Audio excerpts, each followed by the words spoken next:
De quelle manière un roi doit-il pratiquer les paramitas pour se libérer de la souffrance?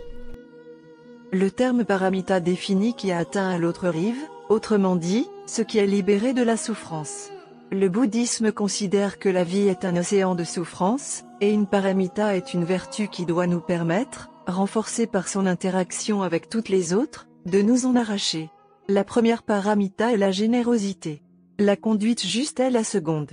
Puis viennent ensuite successivement la tolérance et la patience, la persévérance, ou endurance, la méditation, ou concentration, qui implique une décision ferme de se concentrer, et enfin, la sagesse, c'est-à-dire la connaissance du véritable enseignement. La pratique de ces 6 paramitas est primordiale pour quiconque veut s'engager sur la voie de la bouddhéité. Sans elle, l'état de Bouddha ou même simplement l'illumination sont des objectifs définitivement inaccessibles. Le Karunika Raja Prajna Paramita Sutra relate la rencontre du Bouddha avec le roi Prasenajit et 15 autres monarques présents à ses côtés.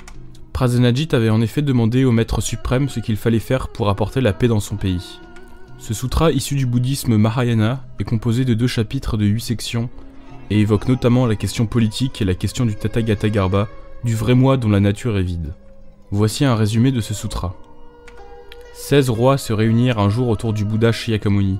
Alors qu'il enseignait, les rois lui demandèrent, pleins d'admiration, comment il avait pu accumuler tant de mérite et tant de sagesse.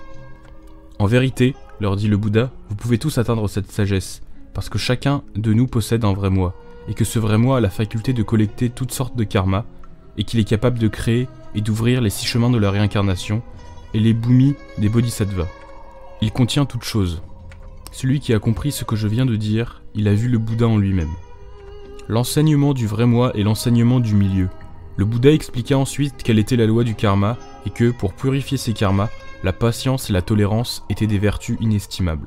Alors le Bouddha expliqua quelles étaient les 14 expressions de la patience et précisa que la patience était une clé qui permettait de dépasser la souffrance. Puis Bouddha expliqua au roi ce qu'est le chemin du milieu. Tout ce que vos sens perçoivent ne sont que des illusions, mais il est impossible d'accéder à la pratique sans ces illusions. Tout ce que perçoivent vos sens n'est pas le vrai moi, mais il est impossible de comprendre le vrai moi, dont la nature est vide, sans les illusions de sens. Le vrai moi agit avec la plus stricte équité, et la nature du mien est absolument identique à la nature du vôtre. Quiconque parvient à surmonter la souffrance que, par la loi du karma, son vrai moi lui manifeste, acquiert la sagesse. Alors les rois demandèrent au Bouddha comment ils devaient agir pour protéger leur pays. Nul homme ne vit dans un pays s'il n'a vécu par le passé des choses communes avec tous les autres membres. Tous les citoyens, s'ils veulent protéger leur pays, doivent mettre leur confiance dans le Bouddha, le Dharma et le Sangha. Alors ils agiront vertueusement et maintiendront les préceptes et leur pays sera protégé. Une telle pratique, en vérité, apportera aux citoyens de grands bénéfices.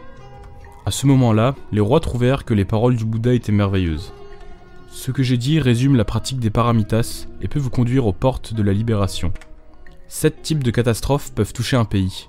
Le soleil ou la lune, quand ils demeurent trop longtemps dans le ciel, les étoiles quand elles subissent elles-mêmes des dérèglements, les incendies, le dérèglement des saisons, les vents violents, les dérèglements du cycle de l'eau, qui peuvent provoquer la sécheresse ou l'inondation, les bandits ou autres escrocs. Il existe 3 causes principales qui président à ces catastrophes, qui peuvent elles-mêmes être réduites à une seule.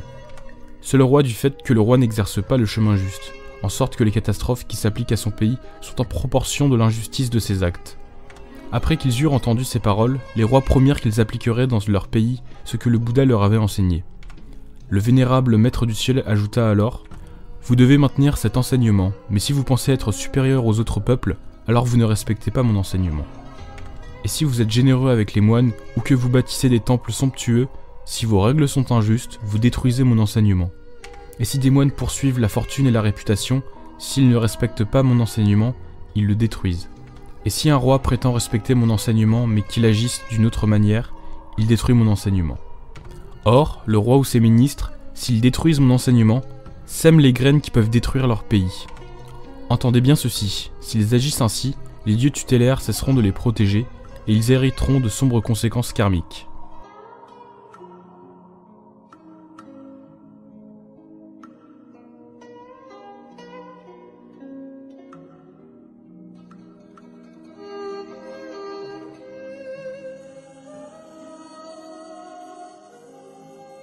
Association du vrai cœur.